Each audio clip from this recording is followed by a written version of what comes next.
teman-teman semua, selamat datang di vlog ekspedisi lapangan kami. Di sini, saya sebagai mahasiswa jurusan Teknik Sipil akan memimpin tim studi kami melakukan observasi ke longsor yang ada di perkebunan teh. Tujuan kami adalah untuk mengobservasi dan mencari tahu apa yang harus kita lakukan sebagai calon ilmuwan dan calon insinyur.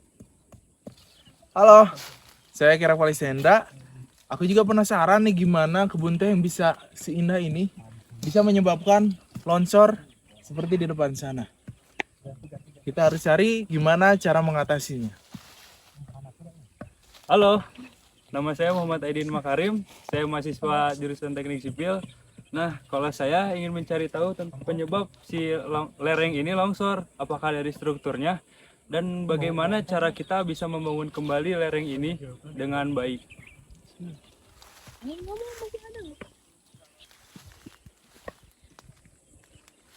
Nah, pertanyaan-pertanyaan itu bakal kita jawab hari ini. Tapi, tunggu dulu. Saya di sini tidak hanya sendiri. Akan ada teman-teman saya yang lainnya. Mari kita kenalan.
Oke, mari kita mulai observasi awal. Bisa kalian lihat di belakang kita ada lokasi longsorannya. Dahulu ini merupakan kebun teh yang rapi, tetapi sekarang terganggu. Jack, bagaimana pendapat kamu mengenai longsoran tersebut?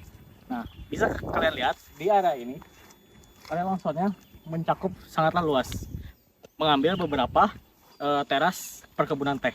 Nah, ini membuktikan bahwa dan juga dampak dari si longsor ini menyebabkan dampak yang signifikan bagi perkebunan teh tersebut.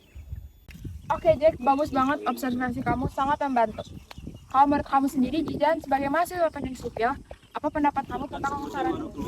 Oke, seperti dari hasil pengamatan kami tadi siang, pada bagian krep permukaan tanah di tengah lereng itu memiliki permukaan tanah yang tidak stabil, sehingga material di bawah lereng tersebut apabila saat terjadi longsoran dapat menimbun kebun teh yang ada di bawahnya.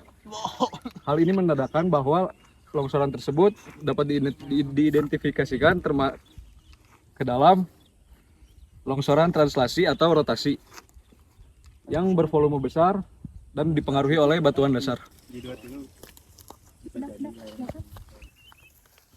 Seperti yang kita lihat, tanah pada lokasi di sini itu kehilangan kekuatan daya jenuh air. Ditambah kepadatan tanah yang kurang atau bisa disebut berongga, sehingga air dapat menjadi pemicu utama saat terjadinya longsor.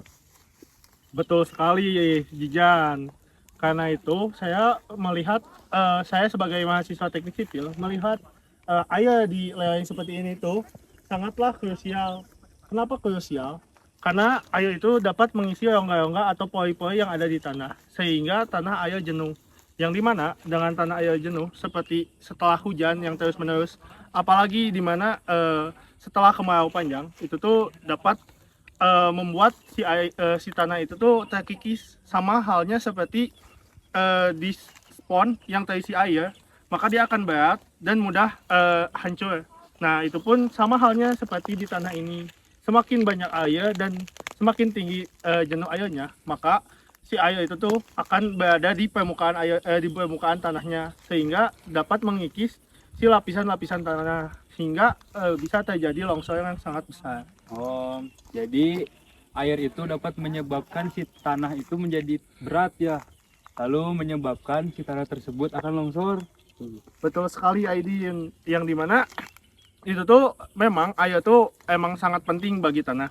Namun jika tanah itu menampung sangat banyak air atau tidak dikelola dengan baik, itu tuh akan mempengaruhi stabilitas lerengnya, yang dimana lereng itu tuh yang berdampak besarnya adalah kelongsoran.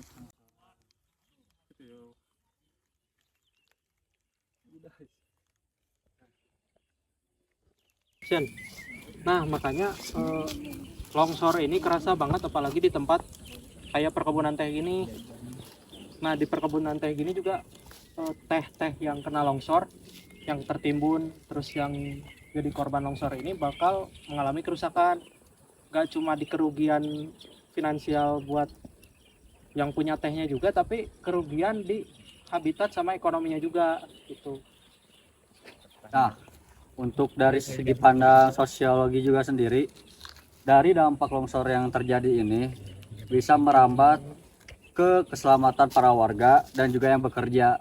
Selain hal itu tersebut, bisa juga memutus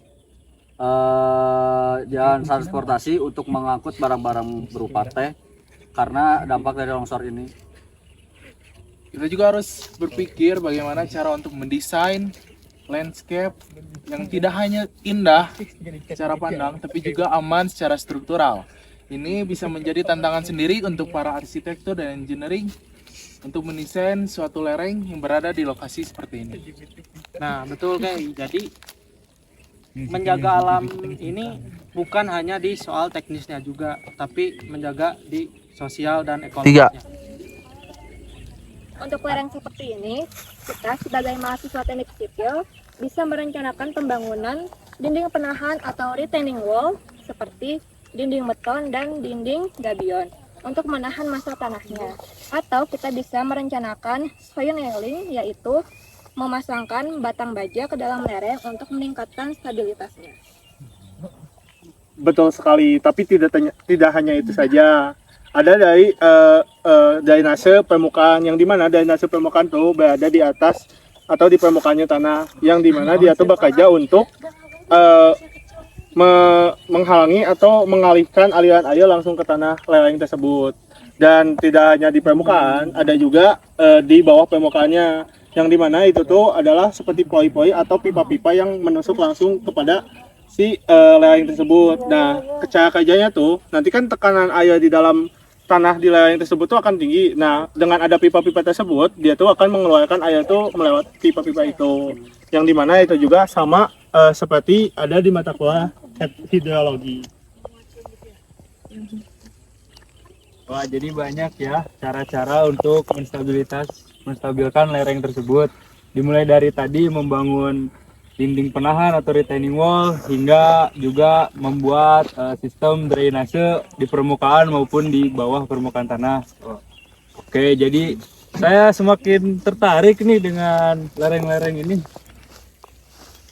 Betul, Aidin. Setiap lokasi punya keunikannya sendiri, jadi solusinya harus disesuaikan. Tapi kita bisa bekerja sama dengan alam untuk membuatnya lebih stabil dengan pendekatan rekayasa. Oke, jadi setelah perbaikan lereng sudah dilakukan, kita akan merestorasi lahan dengan cara menanam kembali pohon lokal yang memiliki akar yang kuat untuk menahan si tanah dan juga menjaga stabilitas lereng. Dan di sini juga kepedulian warga sangat dibutuhkan untuk menjaga lereng agar dapat berjalan dengan baik. Jadi selain itu juga kami juga harus memberi edukasi kepada petani tentang cara menanam teh atau perkebunan teh itu di lereng. Nah, seperti yang bisa dilihat di sini, kayak kami mengedukasi tentang bagaimana penanamannya, seperti misal tidak menanam terlalu dekat, terus membuat terasering yang benar, dan tidak membuang sampah sembarangan yang dapat memicu erosi. Jadi kami juga memberitahu edukasi tentang investasi jangka panjang di perkebunan teh yang ada di lereng. Dari wawancara yang saya lakukan sendiri, para petani terbuka dengan ide-ide ini. Mereka membutuhkan dukungan dari pengetahuan. Ini menunjukkan bahwa pendekatan multidisiplin itu sangat penting. Selain dari aspek teknis, ini juga berpengaruh pada aspek sosial. Setuju. Bahwa sebuah restorasi jika dilihat dari sisi arsitektur harus memiliki nilai yang fungsional dan juga estetik. Lalu bagaimana caranya kita untuk menerapkan nilai tersebut? Ini adalah merupakan contoh kolaborasi yang efektif antar berbagai banyak bidang ilmu. Setelah apa yang kita pelajari hari ini, apa sih pesan terpenting untuk kita ingat tentang longsor ini? Pesan terpenting yaitu longsor bukan merupakan bencana alam saja, tetapi terdapat campur tangan aktivitas manusia yang menyebabkan hal tersebut terjadi. Sebagai warga, kita harus selalu memahami mengenai tanah, lalu menjaga lingkungan serta waspada terhadap tanda-tanda awal.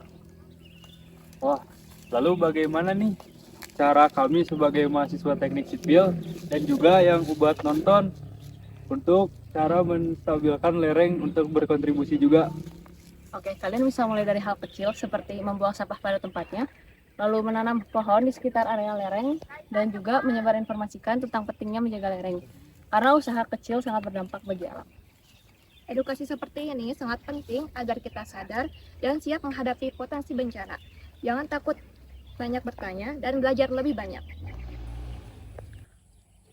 Teman-teman semua, kita telah belajar banyak hal mengenai longsor di lereng perkebunan teh, mulai dari observasi hingga solusi rekayasa. Semua itu membutuhkan kolaborasi antar bidang ilmu dengan baik. Ingat, bumi kita ini merupakan rumah kita, sehingga kita harus menjaga bumi kita sebaik mungkin. Saya dan teman-teman saya di sini mengucapkan terima kasih telah mengikuti kami untuk melakukan observasi kami. Sampai jumpa di observasi kami berikutnya. Dadah!